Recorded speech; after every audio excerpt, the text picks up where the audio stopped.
श्रावण के महीने में जो भी दूसरा सोमवार पड़े, जो भी पड़े श्रावण के महीने का दूसरा सोमवार। आप सबको पहले भी श्रावण के महीने में जो कथा कही उसका व्याख्यान वर्णन करा कि श्रावण का महीने का महत्व क्या है, वो भी आपको ऑनलाइन कथा में आप लोग सुन चुके हैं, लाइव कथा। श्रावण का पूरा महत्व बताया था कि श्रावण के महीने में शंकर भगवान को पूरा लेखा जोखा का भार प्रदान किया था। दूसरा सोमवार, श्रावण के महीने का जो दूसरा सोमवार होता है, उस दूसरे सोमवार में रात्रि के समय पर, अर्थात शास्त्र अब घड़ी और पल का स्मरण करेंगे तो रात्रि के बजेंगे 10 से 12 बजे, 10 से 12 के बीच धतूरे के साथ बाबा को शुल्क समर्पित होता है।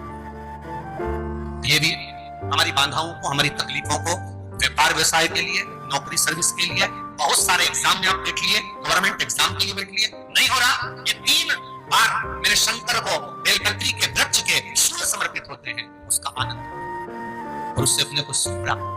पार्वती प्रसन्न हो जाती है, बाबा भोलेनाथ के चरणों में कहती है, बाबा आपने कहा कि मेरे भीतर जिस समय आपने तप करा तो आपसे रुद्राक्ष का पौधा उत्पन्न हुआ और मेरे तप करने से ये बेलपत्री का जो पौधा उत्पन्न हुआ, इसके शूल का सुख पाया, इसके शूल का सुख मुझे प्राप्त हुआ, आनंद मुझे प्राप्त हुआ है। महाराज बेलपत्री का पत्ता, बेलपत्री का कांटा, अब माता पार्वती दूसरा संवाद कर रही है बाबा भोलेनाथ जी से, बाबा मेरे द्वारा निर्मित इस बेल पत्र के वृक्ष में जो फल लगता है वो फल की महत्वता श्रावण के महीने में किसी भी एक सोमवार को अगर व्यापार नहीं चल रहा है, नौकरी नहीं मिल रही है, तो कोई तकलीफ आ रही है, तो कोई कष्ट आ रहा है, कोई रोग बढ़ रहा है, डॉक्टर से ऐसा लग रहा है कि ये बड़ी बीमारी बताने वाला है, शरीर में कोई गांठ बढ़ गई है और वो जांच के लिए गई है, तो बिल्कुल श्रावण के महीने में किसी भी एक सोमवार को गंगा जल लेकर जाइए शिव मंदिर में, शंकर जी के मंदिर में थोड़ा सा गंगा जल नंदी को समर्पित कर, थोड़ा अशोक सुंदरी को समर्पित कर, थोड़ा गणेश और कार्तिकेय को समर्पित कर, थोड़ा सा गंगा जल जया विषहरा शामरीवारी दौतली और देव को समर्पित कर, थोड़ा सा गंगा जल शिवलिंग को समर्पित कर दो। उस गंगा जल को वापस झेल कर लेकर आओ, 3 दिन तक लगातार उस गंगा जल को पीना प्रारंभ करो। उसके बाद जांच के लिए आप कहीं पर भी जाइए, बाबा कृपा जरूर करेगा, ये निश्चित। ये शिवलिंग जलाधारी, यहाँ से जल अशोक सुंदरी के पास में से नीचे की ओर गिर रहा, ठीक है। बेलपत्र नहीं है आपके पास चढ़ाने के लिए, मत चढ़ाओ। जल नहीं है चढ़ाने के लिए, मत चढ़ाओ। अक्षत नहीं है चढ़ाने के लिए, मत चढ़ाओ। पुष्प नहीं है शिव जी को चढ़ाने के लिए, मत चढ़ाओ। शमी पत्र नहीं है, मत चढ़ाओ। पर किसी शिवालय में, किसी शंकर के मंदिर में अगर तुम गए हो, तुम्हारे पास में कुछ भी नहीं है, जो भी भगवान का दर्शन तुमने किया है, तो यहां से जो पानी नीचे गिरता है, उस गिरने वाले स्थान पर मात्र अपने हाथ का 3 बार स्पर्श कर बाबा से दिल की बात कहकर आ जाओ, तो उनकी मुराद बाबा पूर्ण कर देता है। वो सहज प्रसंग है। पहला दिन एक बेलपत्र शिव को अपनी मनोकामना कर रोग धोग बीमारी तकलीफ कष्ट दूर करने के लिए शंकर के शिवलिंग पर, अगर बन सके तो मंदिर में, आप लोग तो यहाँ हैं तो देवदेव महादेव कंकर शंकर को चढ़ाओ, और अगर बेलपत्र नहीं हो तो बेलपत्र जो चढ़ी हुई हो उसी को धोकर वापिस चढ़ाओ। वापिस, और सावन का महीना है, दिल से बाबा को ले जाए।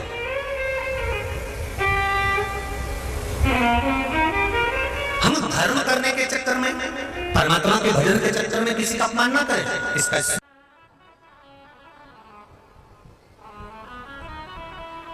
जब सारी दुनिया की ठोकर खा लो, सारी दुनिया के हाथ जोड़ लो, सारी दुनिया से निवेदन कर लो, और उसके बाद भी तुम्हारी दुख की घड़ी समाप्त नहीं हो, तब प्रयास करना। तुम्हारे घर में कोई गमला हो,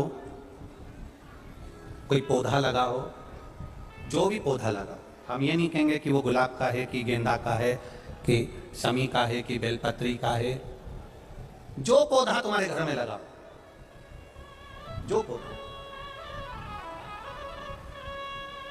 एक प्रयास करना। अभी सावन चालू हुआ है, अगर तुम्हें लगता है कि मेरी दुख का समय समाप्त नहीं हो रहा, मेरी दुख की घड़ी समाप्त नहीं हो रही, तो घर में रहने वाले जितने लोग आस्था चैनल पर कथा सुन रहे हैं, जितने फेसबुक यूट्यूब पर कथा सुन रहे हैं, और जितने पुष्कर राज की इस पावन धरा पर बैठकर कथा सुन रहे हैं, उनसे निवेदन करेंगे, श्रावण 2 सावन अब की बार हैं, एक अधिक मास का भी पड़ेगा और एक श्रावणीय पड़ेगा। ये जब 2 श्रावण पड़ते हैं तो इसमें हरि और हर का मिलन होता है, हरि और हर का मिलन, क्योंकि अधिक मास जो है वो भगवान पुरुषोत्तम का है, भगवान विष्णु का, और सावन के मध्य में अगर पड़ रहा है तो देवाधिदेव महादेव के साथ भगवान हरि का मिलन हुआ है, इसलिए इसको हरिहर श्रावण कहते हैं। ये 2 महीने के श्रावण में अगर मान लो 1 दिन आपका निकल भी गया, 2 दिन आपके छूट भी गए, कोई दिक्कत की बात नहीं। जो पेड़ तुम्हारे यहाँ लगा हो, जो पौधा तुम्हारे यहाँ लगा हो, जो वृक्ष तुम्हारे यहाँ लगा हो, जो क्यारा तुम्हारे यहाँ, कुंडी तुम्हारे यहाँ, उसी की मिट्टी को, उसी के पेड़ के नीचे, उसी पौधे के नीचे, उस मिट्टी को थोड़ा सा हाथ से उसको उठाकर एक लिंग की आकृति बना ले। उसमें जलाधारी बनाने की जरूरत नहीं, केवल लिंग की आकृति बनाकर उसी की पूजन वहीं कर कर पानी चढ़ाकर 15 से 20 मिनट बाद अपना काम करने के बाद उसी को उसी मिट्टी में विसर्जन कर दें, अपनी कामना कर कर। देवाधिदेव महादेव 2 महीने के बाद क्या देगा ये वही जान सकता है। वो क्या प्रदान करेगा ये उसके ऊपर। देख लिया हमने, बहुत प्रयास कर देख लिया, सारी दुनिया का हमने प्रयोग कर देख लिया। इनसे भी पूछा, उन्होंने कहा वाशरूम इधर बना दो, वास्तु शास्त्री ने कहा ये बना दो, ज्योतिषाचार्य ने कहा ये बना दो, उन्होंने कहा ये बना दो, उन्होंने कहा वो बना दो। हमने दुनिया का काम कर देख लिया, हाथों की अंगूठियां बदल कर देख ली, नथ आभूषण बदल कर देख लिए, सोने की दिशा बदल कर देख ली, सीढ़ियों की दिशा बदल कर देख ली। अब जब सारी दिशा बदल कर देख ली, सारा काम कर देख लिया, उसके बाद भी अगर हमारी ग्रह दशा नहीं सुधरे, हमने सबके दरवाजे जाकर देख लिया, देवी देवता उनके भी धोख के देख लिया, और जब भी अगर हमारी दशा ना सुधरे तो फिर कहीं मत जाना, महादेव के चरणों में जाकर बस उसकी आराधना में लग जाना, हो जाएगा। जो माताएं श्रावण के सोमवार का व्रत करती हैं वो पशुपति व्रत मत करना। जो श्रावण के सोमवार का व्रत नहीं करती हैं वो पशुपति व्रत कर सकती हैं, उनको पशुपति व्रत करने का मना नहीं। पर यदि श्रावण का व्रत आप पहले से करते आ रहे हो, श्रावण महीने का व्रत करते आ रहे हो, या श्रावण के महीने में तुम सोमवार करते आ रहे हो, तो फिर पशुपति व्रत ना करते हुए इसको 1 महीना, भले 2 हुए हो, 3 हुए हो, 4 हुए हो, रोक दो। फिर अगला जब श्रावण पूर्ण हो जाए फिर जो सोमवार आए फिर चालू कर दो। पर अगर श्रावण का व्रत करते हो तो, और अगर श्रावण का व्रत नहीं करते हो तो पशुपति व्रत चालू जाएगा, मना नहीं। श्रावण के महीने में जल चढ़ाने के पात्र 2 कर लो। कितने पात्र कर लो? जम के बोलो 2 पात्र कर लो, भले 2 हाथ में लेकर मत जाओ, एक के ऊपर एक कलश लेकर जाओ। उसका कारण क्या है? शंकर भगवान ने मां पार्वती के सम्मुख में गंगा का आह्वान करा था, तो गंगा जी ने आकर पूछा था, स्वामी जब पार्वती आपके नजदीक में विराजमान है तो मुझे बुलाने का कारण क्या था? भगवान शंकर कहते हैं, श्रावण का महीना प्रारंभ हो रहा है, जब मेरे ऊपर सृष्टि का भार आएगा तो मुझे गंगा और पार्वती दोनों की जरूरत पड़ेगी। जब घर में विवाह आता है, शादी आती है, कोई फंक्शन आता है, कोई मेहमान आते हैं, तो थोड़ी ड्यूटी बढ़ जाती है। रोज 8 बजे उठते हो, और शादी रहती है तो कितनी बजे उठना पड़ता है? सुबह 6 बजे 7 बजे। यहाँ पर भी आप रोज अपने घर पर उठते होगे 8 बजे तक, 7 बजे तक, पर यहाँ तो तुम जब सो रहे होगे तो सवेरे कब हो जाती है और रात कब हो जाती है तुम्हें मालूम पड़ता होगा कि कब रात होगी कब सुबह होगी। लोग ढोलक पीते 11-12 1 और तुम्हारी लग गई झपकी और बज गई 3:30, सब लग गए लाइन में नहाने और तुम भी भगी जल्दी से। और नहाने भी कहाँ जाए तो माता इतनी चतुर, उन्हें का बरसती हो रही है जल की। भगवान भी सोच समझ के पानी गिराता था, 3 बजे से गिराना चालू करता था 6 बजे तक। उस बीच में भगवान को भी मालूम है मिश्रा जी कहाँ से नल लाएगा, इसलिए उन्होंने चारों तरफ से पानी गिराया। बोलो सही है कि गलत है? सब बाहर निकली धीरे से, इतनी चतुर राम जी, गजब की चतुर लोग आया है, गजब। पर एक बात कहूंगा, दिल लेकर आए हो, मेरा महादेव भी तुमको दिल से लुटाएगा। दिल लेकर आए हो। कल हम जब आप लोगों से मिलने, हमारा नियम है, जो हम जहाँ भी कथा भी करते हैं, चाहे रायसेन करी हो, चाहे सागर करी हो, चाहे जहाँ कथा करते हैं वहाँ रात में जो लोग रुकते हैं उनसे प्रयास रहता है कि थोड़ा मिले। एक नियम बना रखा, भले वो 1,00,000 लोग हो, 25,000 हो, 50, और जितने टेंट लगते हैं समय मिलने का मन करता है। आपसे कल भी मिलने आए थे और कई लोगों की आंख में आंसू भी थे, कई लोगों के हृदय भी नम थे कि हम अब कल चले जाएंगे, पर दुख मत करना, दूसरा कोई स्थान हो वहां से जाओ तो वापिस आने की गारंटी है कि नहीं है, पर यहाँ तो सील और थप्पे लगाकर भेजता है कि वापिस बुला लाएगा। तो फिर क्या दिक्कत है? उसकी आराधना मात्र करिए। खूब धनपति भी बैठे हैं, खूब, आप लोगों में कोई कमी नहीं है, किसी की यहाँ जमीन है तो किसी की गाड़ी है तो किसी का बंगला है,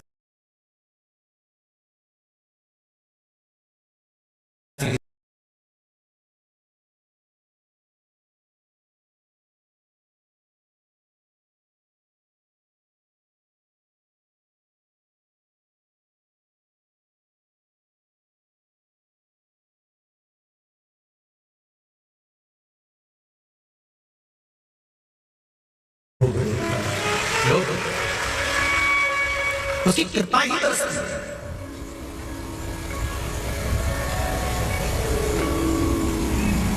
उसकी कृपा बिना कुछ नहीं, तेरी कृपा बिना न हिले एक भी अणु, लेते श्वास तेरी कृपा से तनो तनो।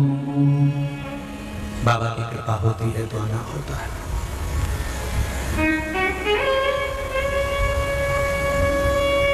कोई नेपाल से, कोई झारखंड से, कोई उत्तराखंड से, कोई चेन्नई से, ना जाने कहां कहां से पधारे, कोलकाता से।